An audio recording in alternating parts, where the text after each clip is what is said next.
Hello guys, good morning, good morning. Mabuhay. Welcome back guys to my YouTube channel. At ngayon guys, I would like to share my grievances, my opinions, my reaction about the result of Miss Grand International 2023. So before that, 'di ba, shout out muna sa aking mga bagong subscribers. Thank you for subscribing to my YouTube channel.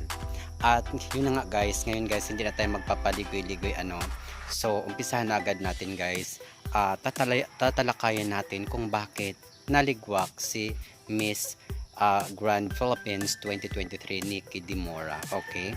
So, ito na guys yung aking ang aking mga reasons kung bakit naligwak ang Pilipinas. So, ito guys sinama ko na rin guys yung mga commentaries ng mga Filipino sa social media. So, pinagsama-sama ko para mas powerful at magkaroon talaga tayo ng idea kung bakit niligwak si Nikki Dimora. At alam naman natin guys na super ganda, super diyosa ang ating representative. So, first reason, di nagkapera si Nawat. So, wala siyang income.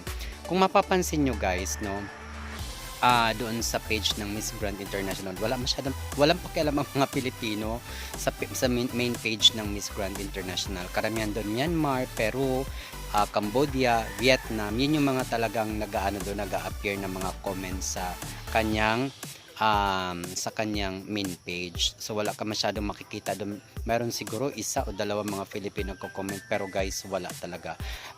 Yun ang napansin ko. So hindi nagkapera sa atin si Pinas. Syempre, alam na ng mga Pilipino na 'di ba, niluluto lang ni Mr. Nawat ang kanyang pageant na yan. So bakit pa nga ba, no?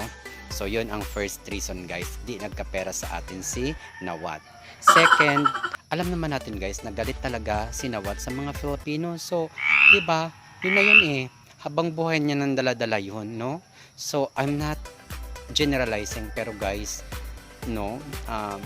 mahirap magsalita, pero ang ibang ugali guys ng mga Thai, plastikada, ritokada, kaya nga sila doon nagpaparitoke. So ugali na rin nila mga plastic, mga ritokada. Kaya mahirap na yun guys, kay Nawat. Talagang business lang siya, utak-utak lang sa kanya. Kung saan siya nagkakapera, hindi yun ang mga bansang ipinapapasok niya. So yun, galit sa mga Filipino si Nawat, insecure siya sa mga representative ng Philippines. Next is, nung naalala nyo guys, nung nagpunta rito si Nawat nung may pinasok daw sa top 10 si Roberta Tamundong. So pumunta siya sa Pilas noon, 'di ba, nagpa-interview, nilangaw siya. So naka-ukit na sa kanyang isip yun guys, na nilangaw siya rito, kaya parang gumaganti pa rin siya, hindi lang niya pinapahalata kunwari, pero yun yung kanyang way of revenge, nilangaw siya rito noon. Dahil ang mga Pilipino syempre mga brainy, kapag niloko ka na, dinaya ka na, ay iwas-iwasan mo na, So, yun na nga. Paano guys? Yun ang mga major reasons guys kung bakit naligwak talaga si Nikki. Anyway, hindi naman ganun nakasakit din sa atin. Alam ko marami sa mga Pilipino na expected na, So, hindi na masyado tayong nasasaktan kasi alam na natin Marami na tayong pinadala ng mga kandidata na talagang dapat mag-title pero hindi niya ipinanalo. So, yun na nga guys, paano maligwak si Nikki Dimora? Guys, sa ganda, 'di ba? Simula pa lang prelim, ang kanyang mga outfitan, mga bonggang-bongga, plakadong-plakado. So it's very impossible to snub her beauty, 'di ba? Talino nandyan sa kanya. Makikita naman natin guys sa mga interview niya, sa mga Q&A niya. Talagang plakado, ang galing, malakatrio ng araw yung kanyang sagutan. So paano maliligwak? Next, ganda. Barbie dala nga siyang ganda-ganda niya. I have not seen her in personal, but a lot of people say that talagang Barbiehan daw talagang aura ni Nikki Dimora. So paano maliligwak? Pasarela guys. Simula pa lang noong prelim, kitang-kita na natin na binuhos na niya guys yung kanyang galing sa pasarela. So hindi talaga mapag-iwanan ang pasarela ni Nikki Dimora. And last, yung kanyang aura. Mayroon talaga siya guys, grand aura, para na masabi mo iligwak lang siya. Ay hindi talaga guys reasonable na iligwak yung beauty ni Nikki Dimora.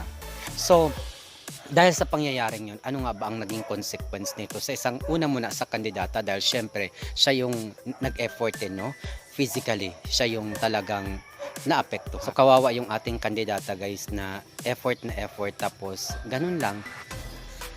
So 'di ba guys, okay lang sana kung fair yung kanyang judgment yung naging result, tanggap natin. Pero knowing that the Philippine delegates are actually well trained at kitang-kita naman natin no Nikki Dimora is one of the grandest representative that the Philippines has ever had. So ang hirap tanggapin. So kawawa talaga guys si Nikki Dimora emotionally, psychologically, maybe not so really kasi medyo strong naman yung kanyang personality, pero naawa ko kay Nikki guys sa naging kinalabasan, sa naging resulta no. And then sayang ang effort niya sa kanyang team din, at sayang din yung pera kasi kahit papaano may pera pa rin ginastos yan guys no sa pag-join sa Miss Grand International na yan. So sayang. Then ano bang dapat gawin natin no? For me guys whether you agree or not, for me lang talaga no, stop na talaga dapat ang pagpapadala natin ng ating mga delegates kasi oh my god, every year ganun na lang ang. So yun na nga guys, every year magpapadala tayo ng delegates tapos ganun lang ang magiging outcome, 'di ba? So sayang. And think about this, Filipino will never participate if it's a cooking show, no? So that's why Binibining Pilipinas withdraw its franchise because Madam Stella Araneta was actually tired and sick of Nawat drama, no? Nawat's drama. So ganun katalino si Madam Stella, syempre negosyante rin yan eh. So papadala niya yung kandidata niya tapos malalampaso lang, alam naman niyang di kalibre. No, okay lang, tanggap natin kung talagang walang sinabi, walang binatbat. Kasi ganoon naman tayong mga Pilipino mag-isip. Pag alam nating dihado tayo, ba't pa natin ipaglalaban? Pero alam natin na napakabongga, napaka-glamorous, perfect ng ating pinadala tapos i-unplace mo, gosh. So sobrang naawa ko kay Nikki. Kaya sana ito kasing nag-franchise ng Miss Grand Philippines, bida-bida rin kasi. Kaya kung ako sa iyo, itigil mo na no. Kawawa talaga. Ito tsaka sa mga Philippine candidates guys, sana wag niyo nang tangkilikin no. Wag na kayong mag-join dyan kasi sayang yung effort niyo. Sabihin natin training ground. Could you imagine yung effort, yung hindi mo rin masasabi kasi pag nag-send na tayo ng candidate, hindi naman meron pa rin susuporta dyan. So kawawa pa rin no. Tapos hindi naman fair and square yung judgment. Kaya sana itigil na talaga ang pagpapadala ng mga kandidata.